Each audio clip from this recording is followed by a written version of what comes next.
What is China planning? And why is it suddenly buying more silver than any country in the world?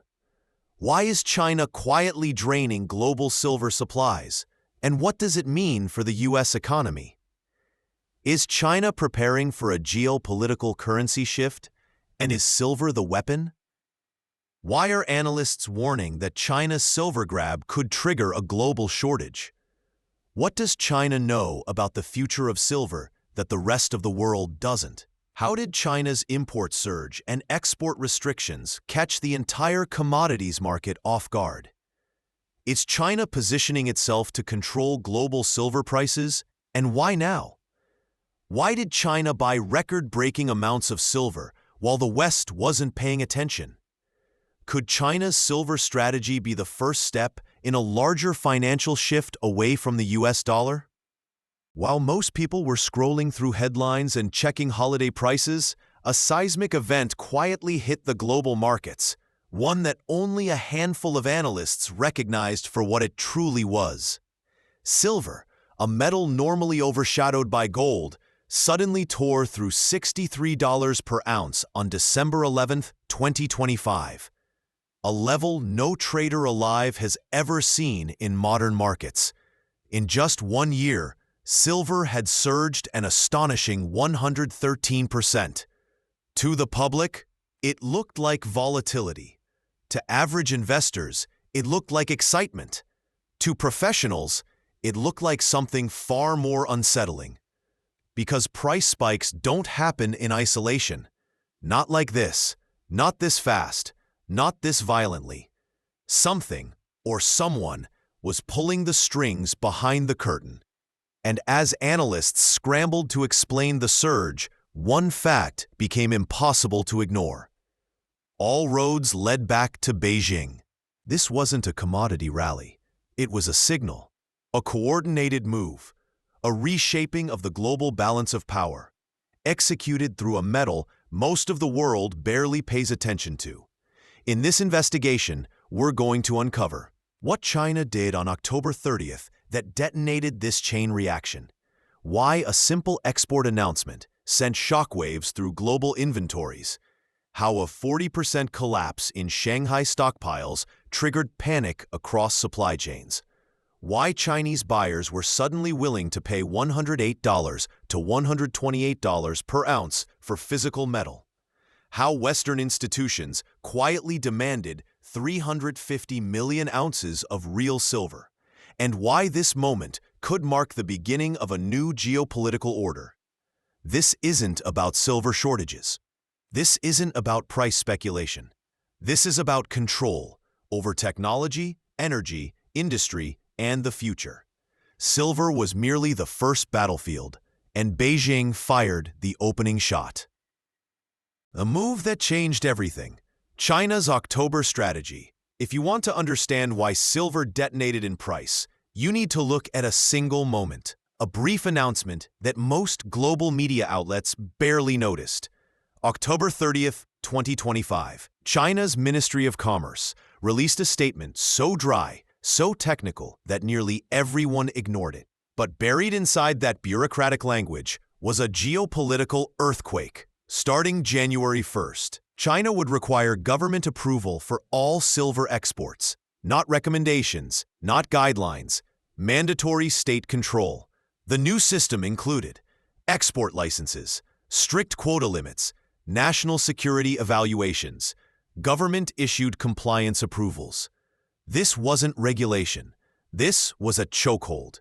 With one policy, China transformed silver from a commodity into a strategic asset, and the world realized it only after the consequences hit. The market reaction, fast, violent, undeniable.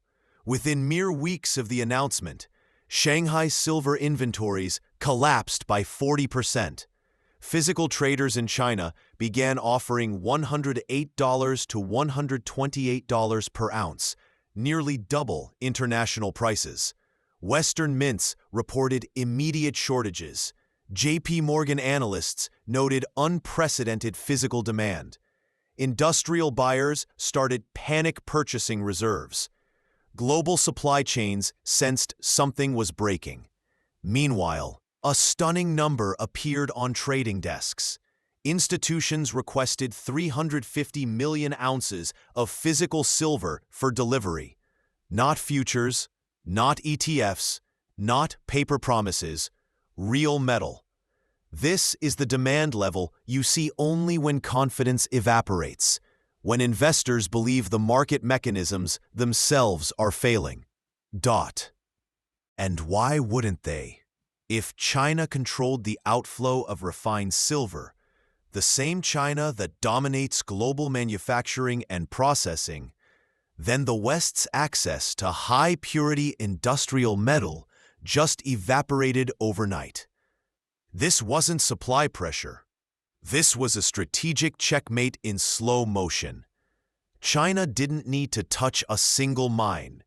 It only needed to restrict the exit points, the refining bottleneck where raw ore becomes the metal that powers the modern world. When Beijing closed the valve, even slightly, the global system began to convulse, and the industries that rely on silver, from electric vehicles to AI servers, could feel the shift immediately, even if the public had no idea what was happening. The message from China was unmistakable. We decide who gets silver and who doesn't. The first industries to break, and why the crisis is personal. Most people still think silver is jewelry, a decorative metal, a cousin of gold. They have no idea the modern world collapses without it. Silver isn't optional. It isn't aesthetic. It isn't symbolic. Silver is infrastructure. It is embedded in the circuitry, engines, and energy systems that keep society functioning. When silver supply tightens, certain industries aren't inconvenienced. They fail. Let's break down who gets hit first. 1. Smartphones, the world's lifeline. Every smartphone contains roughly 0.5 grams of silver. That seems insignificant until you multiply it by the 1.2 billion smartphones manufactured annually. That means the global smartphone industry requires hundreds of millions of ounces of silver just to maintain production. If silver bottlenecks hit, device production slows, prices surge, replacement cycles extend, supply shortages begin appearing within months. Your next phone doesn't get delayed because of a chip shortage. It gets delayed because of a metal shortage. 2. Electric vehicles, the first major casualty. EVs don't just use a bit of silver. They use 25 to 50 grams per vehicle, a staggering amount when production scales into the tens of millions per year. Without stable silver supply, EV assembly lines pause, battery manufacturers panic buy, automakers slash output, prices spike for consumers. The global EV transition from Tesla to BYD to Europe's automakers runs on silver more than lithium. And China knows both sides of that equation. 3. Solar energy, China's strongest leverage point. Every solar panel requires 20 grams of silver. Multiply that by global installation targets and government mandates, and solar becomes one of silver's biggest consumers on the planet. Here's the dangerous twist. China dominates over 80% of the world's solar manufacturing. So when silver tightens, solar panel prices jump, renewable energy targets fall behind, utilities delay grid upgrades, energy costs rise for households. This isn't just a commodity issue, it's a national energy vulnerability. 4. AI data centers, the silver black hole no one talked about. Everyone talks about the AI boom, but almost no one realizes AI hardware is a silver-consuming monster. Servers require high-purity silver for ultra-fast conductivity, thermal dissipation, high-frequency switching, stable power management. Industry forecasts estimate AI infrastructure could consume 200 million ounces of silver by 2030. Silver shortages don't just slow AI development, they halt it. Imagine an AI-powered future Bottlenecked by a physical metal. 5. Defense systems, the unspoken national security threat. Silver is embedded in radar arrays, missile guidance systems, communication equipment, target acquisition systems, satellite components. In 2024, the U.S. military consumed roughly 15 million ounces of silver. Yet the United States produces only 14% of what it needs. It imports the rest. And now China controls the refining and export gates. This is the part government officials don't say publicly. A prolonged silver shortage is a national defense threat. How China controls silver without producing much of it. Here is the part that confuses most analysts, the part that doesn't make sense until you zoom out. China produces only 6% of global silver mine output. 6%. Barely a fraction of what Mexico, Peru, or Australia produce. So how can a country that mines so little of the metal suddenly dictate global prices, supplies, and industrial access? The answer is simple and terrifying. China doesn't dominate silver at the beginning of the supply chain. China dominates at the end. The real power is in refining, not mining. Silver doesn't leave the mine in a usable form. Raw ore is worthless in high-tech manufacturing. To be used in EVs, AI chips, solar, satellites, or defense systems, silver must be processed, purified, refined, shaped into industrial-grade form. And guess who built the world's refining engine? China. Over the last 2 decades, while Western nations shut down industrial facilities, China expanded silver refining plants, metallurgical processing centers, industrial purification systems, chemical separation facilities, export distribution hubs. China became the global conversion machine, the place where raw material becomes the high-purity metal the modern world depends on. If mining is the faucet, refining is the valve, and China controls the valve. Why this matters more than mining output? Imagine this scenario. You own the oil fields, but someone else controls the refineries. Who has the power? Not the miner, not the driller, the refiner.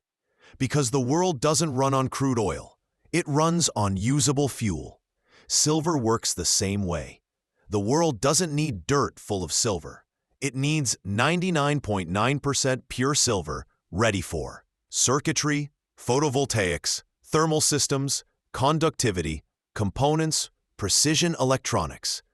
China refined the majority of the world's industrial silver before October 2025, and after the export restrictions, they effectively controlled who gets silver and who doesn't. The choke point strategy.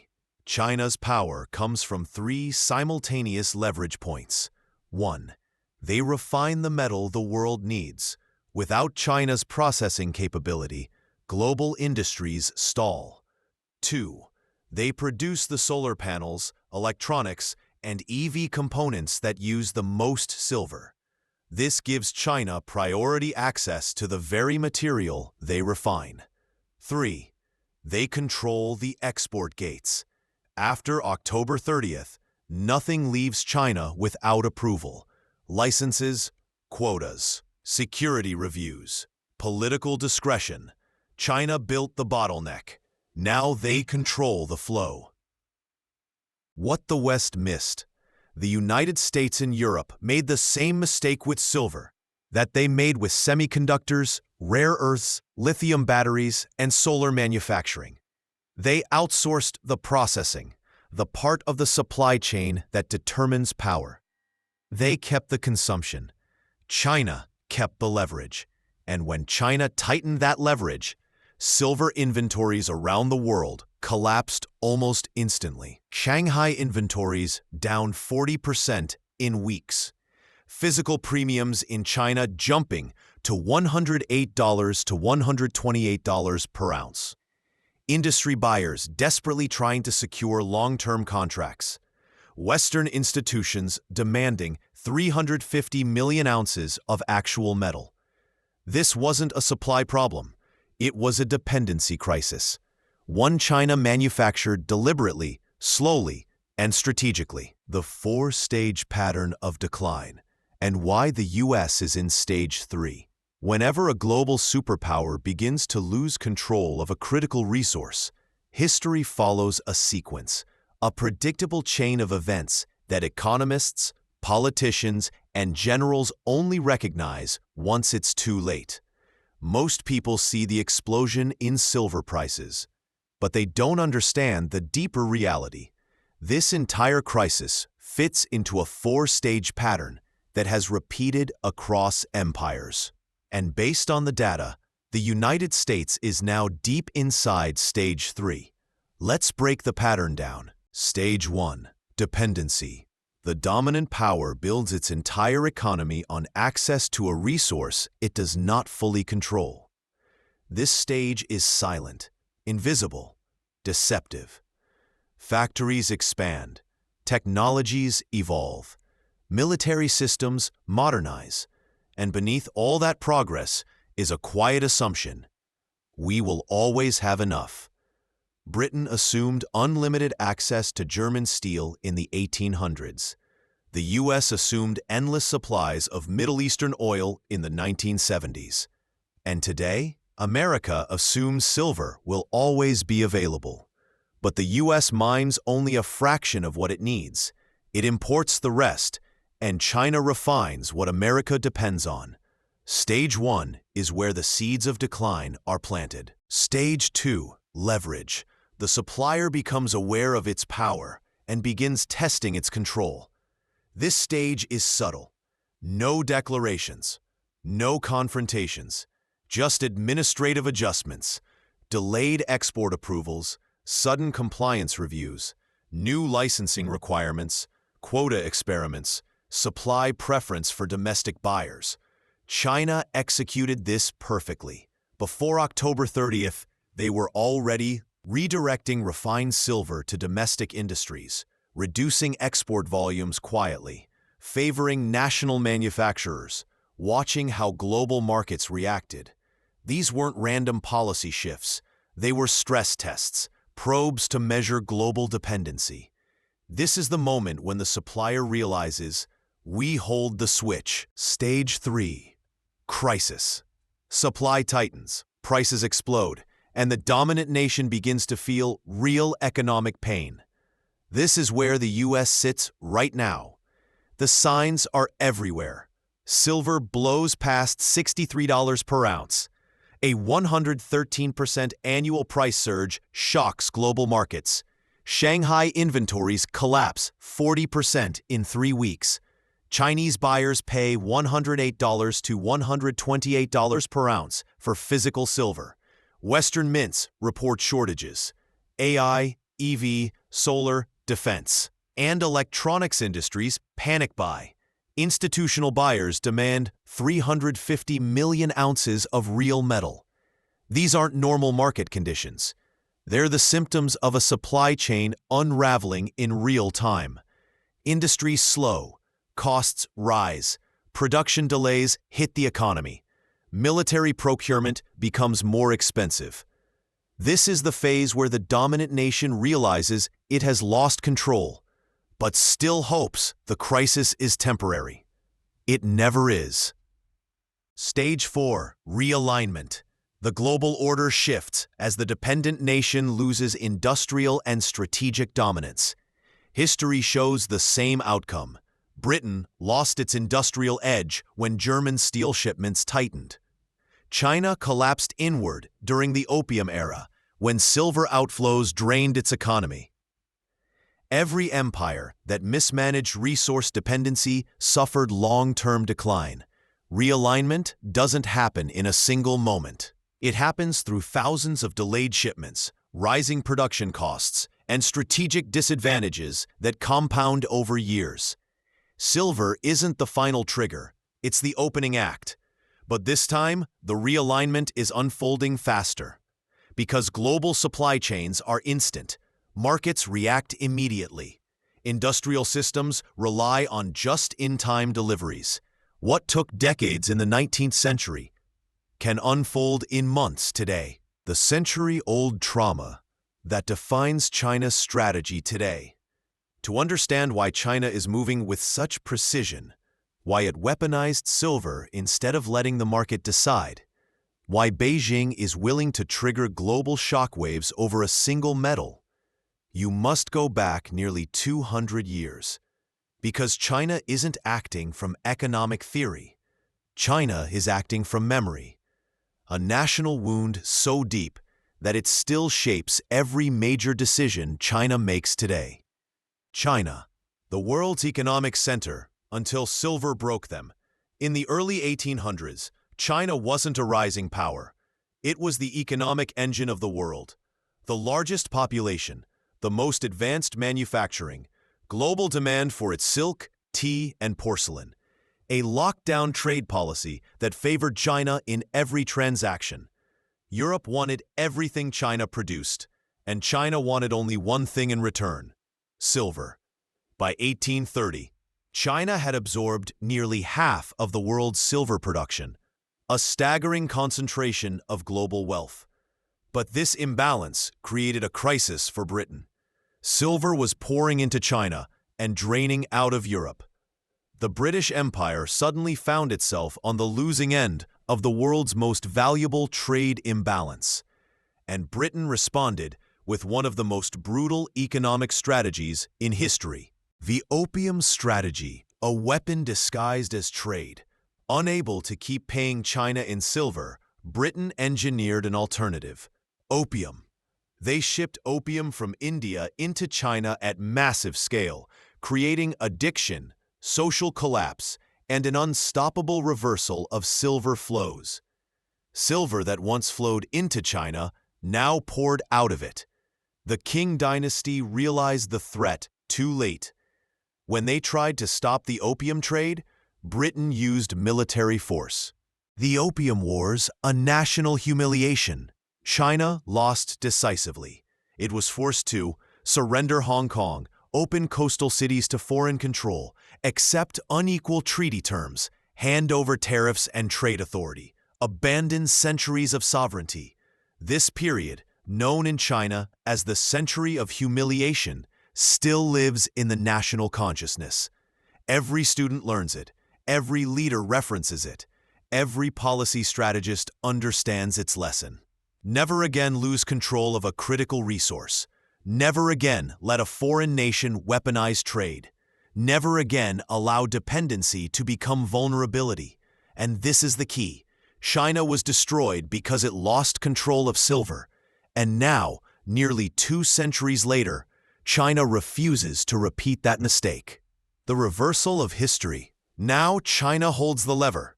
In the 19th century, Britain weaponized silver against China. Today, China has placed itself in the position Britain once held. It controls refining. It controls distribution. It controls export gates. It controls industrial priority. China watched Western nations dominate resources for 2 centuries. Britain with steel. America with oil. The US. Dollar with global trade. And China learned the same lesson every empire eventually learns. Power doesn't come from owning resources. Power comes from controlling the choke points. The export restrictions announced on October 30th, 2025, were not a policy adjustment. They were a message. This time, we control the silver. This time, we decide who gets access. And this time, we will not be the ones caught off guard. The global silver shortage and the mining trap no one can escape. If China's export restrictions were the spark, the global silver shortage is the dried forest waiting to burn. Most investors still think the silver surge is a short-term anomaly, a temporary squeeze, a speculative bubble. They're wrong, because beneath the chaos of the last few months lies a structural crisis that has been building silently for half a decade, a crisis that no central bank, government, or corporation can solve quickly. The world is already in a massive deficit, and has been for years. Industry data reveals a truth that should have set off alarms long before silver hit $63. The world has been consuming more silver than it produces for 5 straight years. The cumulative deficit? Over 800 million ounces. 800 million. Where did the missing silver come from? Not new mining, not increased production. It came from depleted stockpiles, emptying vaults, industrial reserves, national inventories, quiet institutional liquidation. Those reservoirs are now nearly drained, and that's the terrifying part. The deficit isn't starting. It's already halfway through the system. A mining trap. Why more silver can't just be produced. Politicians love to pretend supply shortages can be solved with production increases. But silver does not work that way. 70% of the world's silver supply isn't mined as silver. It is a byproduct of other metals: copper, lead, zinc. This means even if silver hits $100, even if it hits $200, even if it hits $300, mining companies still won't dramatically increase production. Why? Because miners respond to copper and zinc prices, not silver prices. Silver is the accidental passenger in someone else's mining operation. Unless copper booms, silver cannot boom in supply. The West built its future on assumptions that were never physically realistic. Demand is exploding, accelerating the crisis. At the same time, supply is trapped. Demand is rising everywhere. Electric vehicles, solar panels, semiconductor manufacturing, high-performance computing, 5G infrastructure, robotics, satellites, AI data centers, military systems. Silver is the backbone of the digital and energy revolutions. And AI alone could consume 200 million ounces by 2030. This isn't a commodity anymore. It's a national asset. The physical market breaks away from reality. Here's where the crisis becomes undeniable. In China, physical silver is selling for $108 to $128 per ounce, almost double Western spot prices.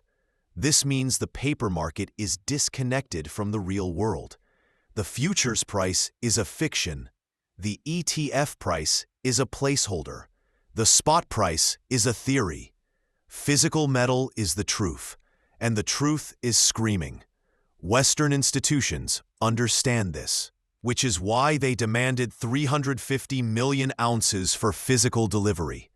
They don't want silver exposure. They want silver itself, because they know the system is cracking. The window for easy solutions is gone.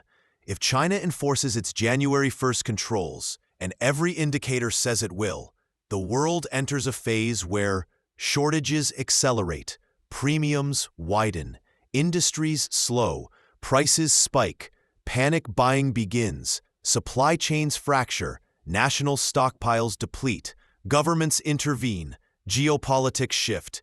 Even if the US or Europe starts building refining capacity today, it will take 5 to 10 years to matter. By then, China will have strengthened its technological lead: larger EV infrastructure, superior AI hardware production, more advanced solar manufacturing, cheaper domestic supply chains, expanded industrial dominance. The silver shortage isn't a temporary market condition. It's a structural failure, and it is already too late to stop the early stages. The U.S. response: 3 options, all disastrous. When a superpower's access to a critical resource collapses, the public expects a decisive government response. A plan, a strategy, a solution. But here's the truth Washington will never admit. The United States now faces only 3 possible responses to China's silver chokehold, and every single one comes with severe economic and geopolitical consequences. Let's go through them one by one. And understand this: each path is worse than the last. Option 1. Pay whatever price China demands. This is the fastest solution and the most humiliating.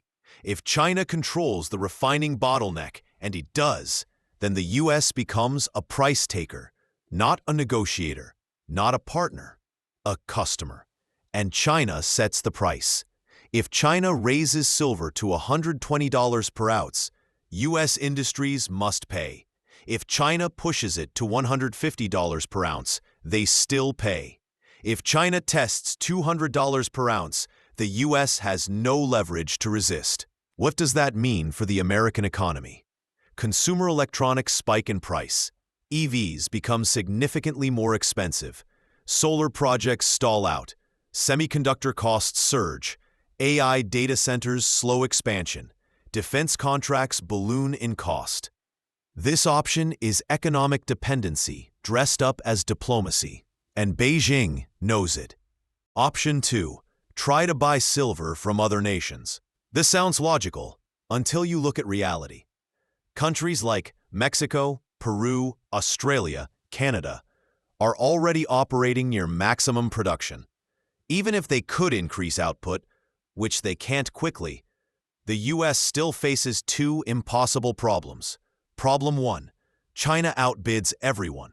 With $3 trillion in foreign reserves, China can simply pay more for raw silver concentrate than any competitor on Earth. Problem 2. Raw silver still needs refining. And who controls most of the refining infrastructure? China. Even if the U.S. secures ore from abroad, the metal still bottlenecks at Chinese refineries. This is not a supply issue. It's a processing monopoly.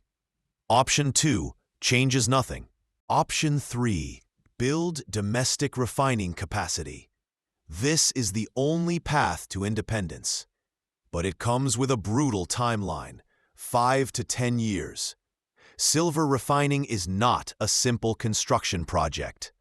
It requires hazardous chemical handling, ultra-high purity metallurgical systems, environmental approvals, skilled technical labor, industrial zoning, multi-phase commissioning, supply chain integration.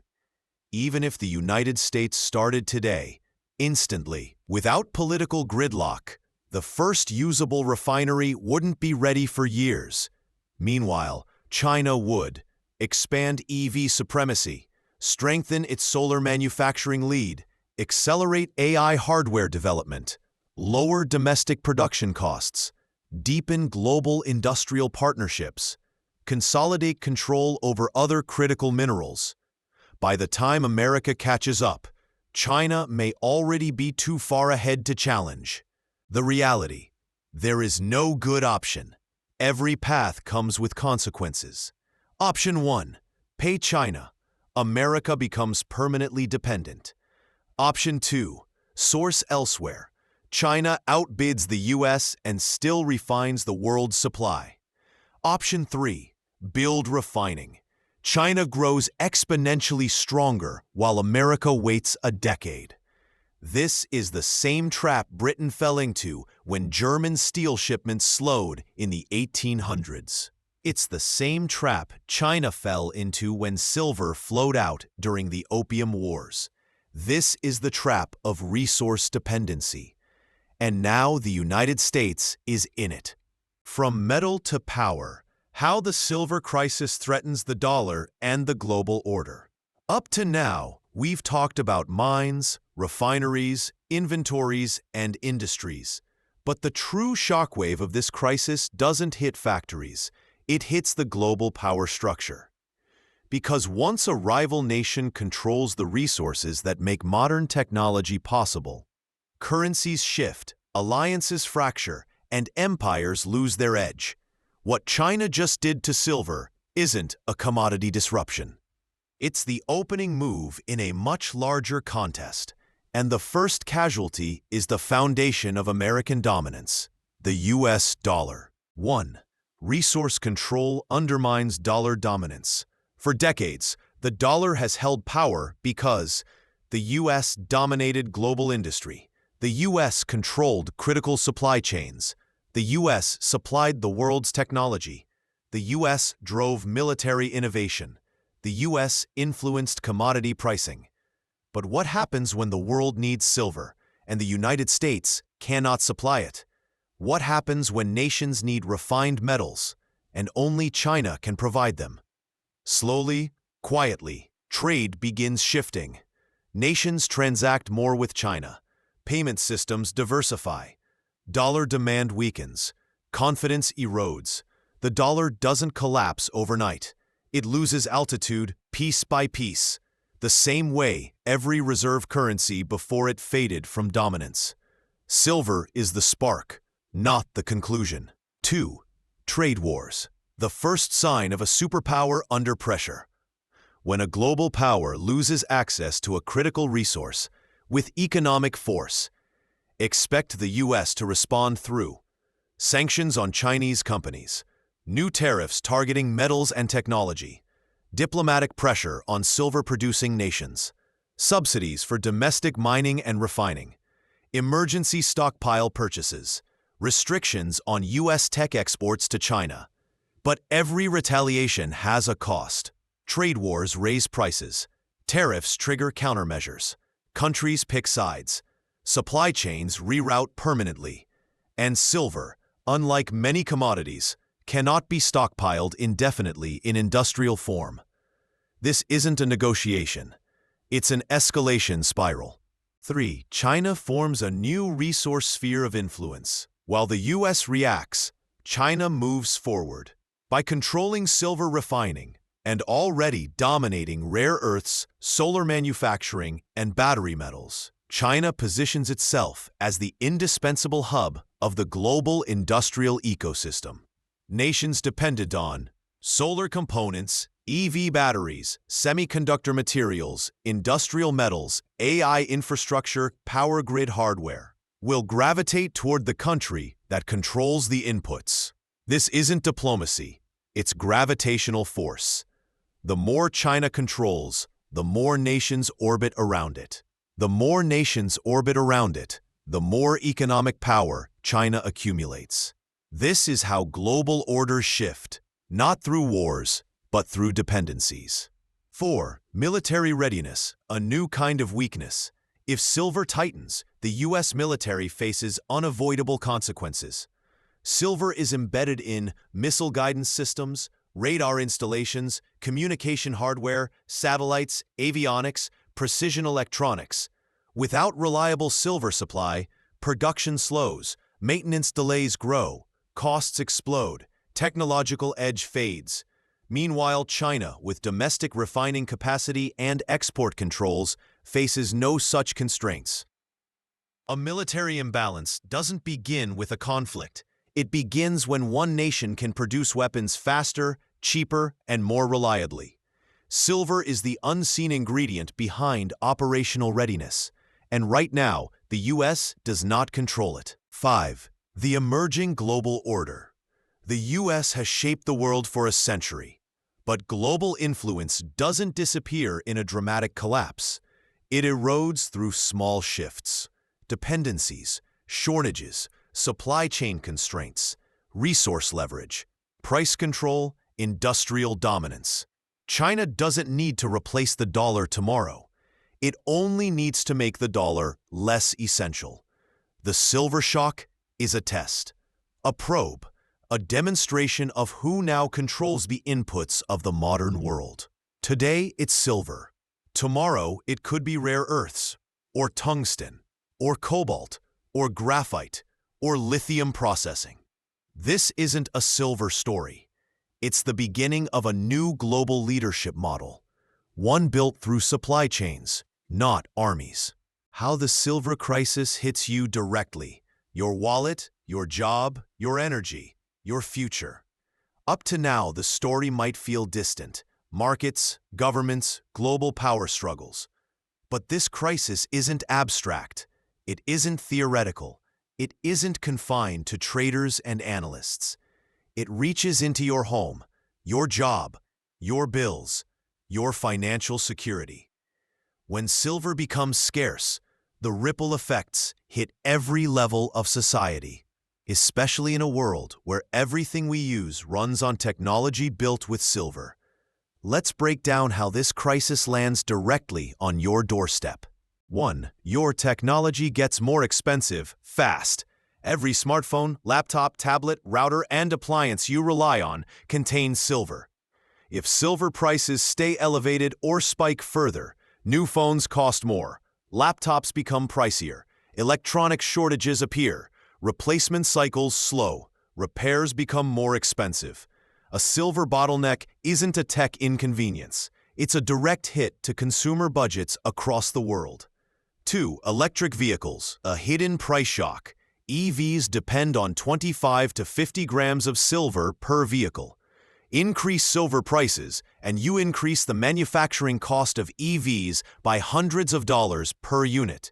That means higher car prices, slowed production, delayed deliveries, reduced adoption of green transportation. This isn't speculation. This is math. 3. Energy bills rise, and you won't know why. Solar panels, the backbone of renewable energy transition, require about 20 grams of silver each. With China dominating over 80% of global solar manufacturing and silver in short supply, solar panels become more expensive, utilities delay upgrades, renewable energy installations slow, grid modernization becomes costlier. Those costs flow straight to consumers as higher electricity bills. Your bill won't say silver shortage fee, but you'll feel it. 4. AI services and cloud computing become more expensive. AI infrastructure is one of the world's fastest-growing consumers of silver. Servers and high-performance computing hardware require silver for ultra-fast conductivity, heat control, power stability, high-frequency switching. If silver supply cracks, subscription services rise in cost. AI models take longer to deploy. Cloud infrastructure becomes more expensive. Tech companies scale back upgrades. The AI revolution doesn't run on algorithms. It runs on metal. Silver is the hidden fuel. 5. Jobs come under pressure. When essential materials tighten, the first response is not inflation, it's layoffs. Industries immediately affected include consumer electronics, EV manufacturing, solar panel production, semiconductor fabrication, robotics, aerospace defense contracting, data center construction.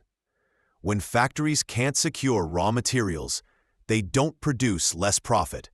They produce fewer jobs. 6. Your investments become more volatile. A persistent silver shortage disrupts tech stocks, EV stocks, renewable energy companies, semiconductor firms, industrial producers, defense contractors. When input costs rise or supply breaks, valuations fall. This is why institutional buyers demanded 350 million ounces of physical silver. They know the financial system's paper silver is not reliable in a real shortage. They want metal, not promises. 7. The economic timeline is brutally short. China's export controls take full effect January 1st. If inventories keep falling, physical premiums stay high, mining output stagnates, refining remains bottlenecked, then the next 90 days could determine the trajectory of consumer prices, the stability of tech supply chains, the security of energy grids, the cost of AI computing, the readiness of national defense systems. This crisis is not theoretical. It's unfolding in real time. The inevitable collision. Why the US and China are moving toward a resource confrontation. Narrator. A shortage this severe isn't just an economic event. It's a geopolitical collision point, a showdown between two superpowers that can no longer avoid each other. And silver is only the beginning. This crisis reveals something deeper, something far more consequential.